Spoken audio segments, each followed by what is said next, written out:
Welcome once again to The Reading Room, the companion YouTube series to the podcast that we do called The Comic Shop. Yes, it is. Facebook.com/Comic Shop 1, I think. I know.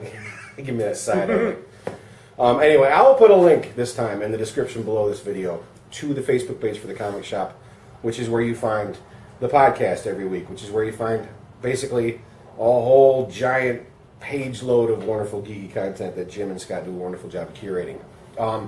But this is the part where we talk about comic books. I go first? You only have one lonely book. I have one lonely book.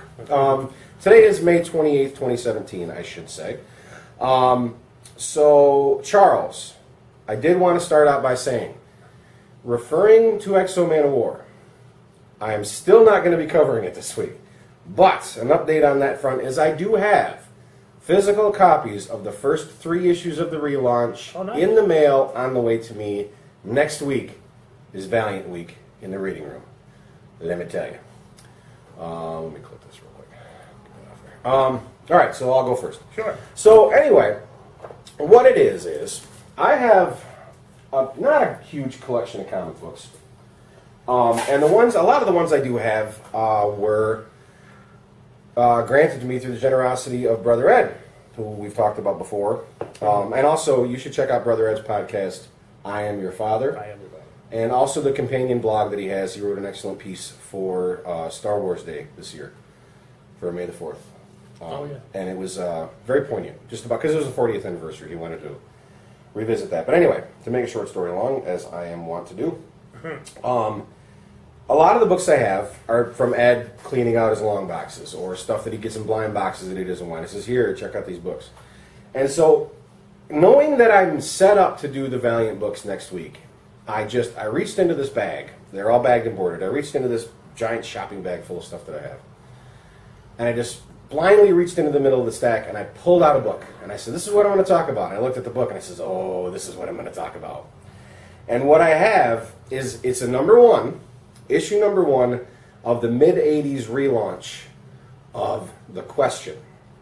Very cool character. Yes, my particular fascination with The Question as a character stems from his very important role in the Justice League Unlimited show. Cartoon series, yeah. Yes, the DC animated series. That character had a very pivotal role at a very important time during the larger developing story arc. Yes. Of that show, and I got hooked on The Question. This is from the relaunch. The Question was created back in the 60s by Steve Ditko. This is from the relaunch in 1986. Denny O'Neil. Well, Dennis O'Neil, he's one of those guys that if you have a Mount Rushmore of comic book creators, he'd be on it. Dennis Cowan's doing the penciling. Rick Magier's doing the inks. This is a very wordy book. Oh, yeah. I mean, it's a Dennis O'Neil book. It's a very wordy book. The script for this thing is there's a lot of words. I mean, there's balloons all up in this piece. But it's very cool. It's very well written. The character is very, very... He did this like, it's the mid-'80s. Let's take the character to a dark place, a gritty place. A place where he's got just a stupidly cynical, like, blunt attitude to the whole book. And it's... So when I picked the book out of the stack, I says, there he is. Whole 2-page, and I'll plug this in there, whole 2-page splash of him fighting Lady Shiva. Yeah, Lady Shiva. Lady Shiva. That's a girl you better punch in the face. That's a girl you better punch in the face. She's going to punch him in the face. Let me tell you. She's thrown down with Batman. Oh, yeah. Oh, shit. A lot of other DC heroes. And at times she's kind of been... She's teamed up, teamed up with... There's been a few times, yeah. Richard Dragon for a while and stuff like that. Anyway, so that's what I got. So I'm kind of short to the point this week. The Question, number 1, written by Dennis O'Neil from the mid-'80s. Thank you, Brother Ed. I'm glad I pulled this one out because, like I said, I do have a particular fondness for the character. And I'll put the covers and I'll put the splash up over my little conversation about it so you can see the art. And I am done. And Scott, it is your turn. Yes. Wow. We all want to know where all that lovely knowledge of the Marvel Universe comes from. Stuff like this.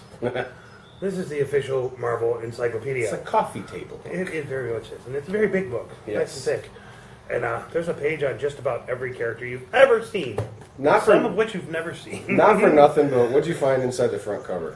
Oh, Is it still there? yeah, it is. Back in the day, like 3 podcasts and 4, I don't know how many beers ago. Yeah. I used to do a podcast a while ago called Authentic Community that I kind of put on mothballs. After we did an episode named Comics and Beers. No, it was after that, but we did do a couple episodes that named Comics and Beers, where we spent the whole. He came up, sat down, we spent the whole episode while drinking beers, talking about comic books, movies, and stuff like that, our memories of stuff growing up and stuff we like now. It was a predecessor to the It was podcast. kind of that was where the comic shop was birthed, and he found his old little crib sheet notes that he wrote. Yeah, it was about Uncanny X-Men number 183, that one I talked about where Wolverine takes Colossus out for a pity drink. Yes, And they meet up with the Juggernaut in the bar. I still have those old files. One of these days, I'll put that episode up. Yeah, it was good stuff. During an off week. But anyway, Yeah. there's all kinds of information about Those giant resource books do you have? Like, I remember even the handbooks of Marvel Universe. Starfleet technical manuals Oh, yeah. and stuff like that, and blueprints. I remember getting blueprints for Kit from Knight Rider in the mail one time. That'd be cool. It was pretty cool.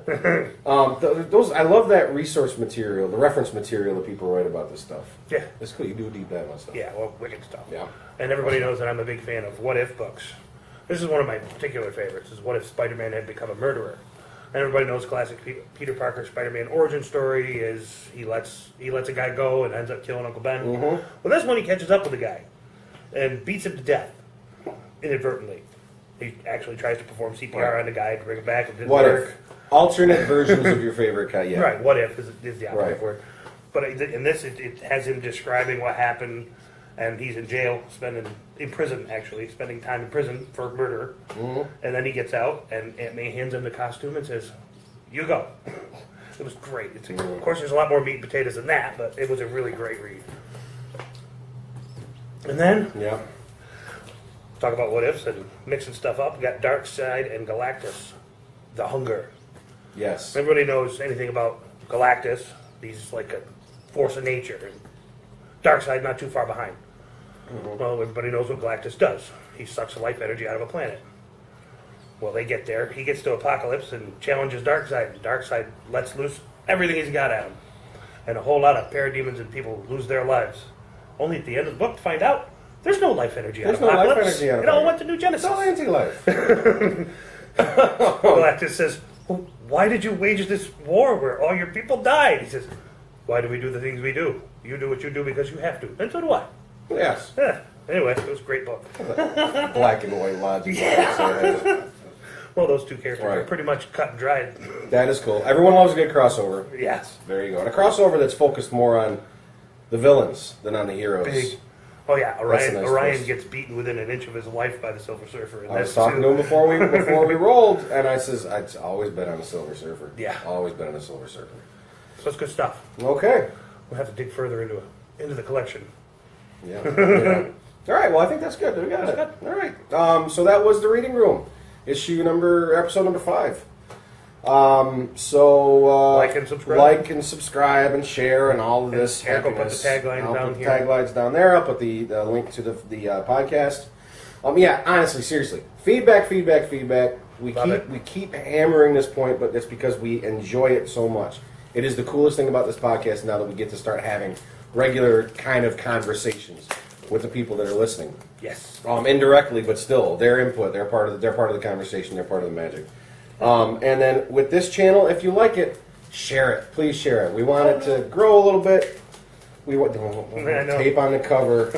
Oh man. Yeah, it's a glossy one though. Okay, good. That one would be bad. Yeah. Anything older in regular stock, it's like, oh man, your heart skips a beat. It's like plugging the toilet at a stranger's house. Okay then. Anywho. On that note, we are definitely going to cut this one out. We will see you again next week for Valiant Week. Take it easy, folks.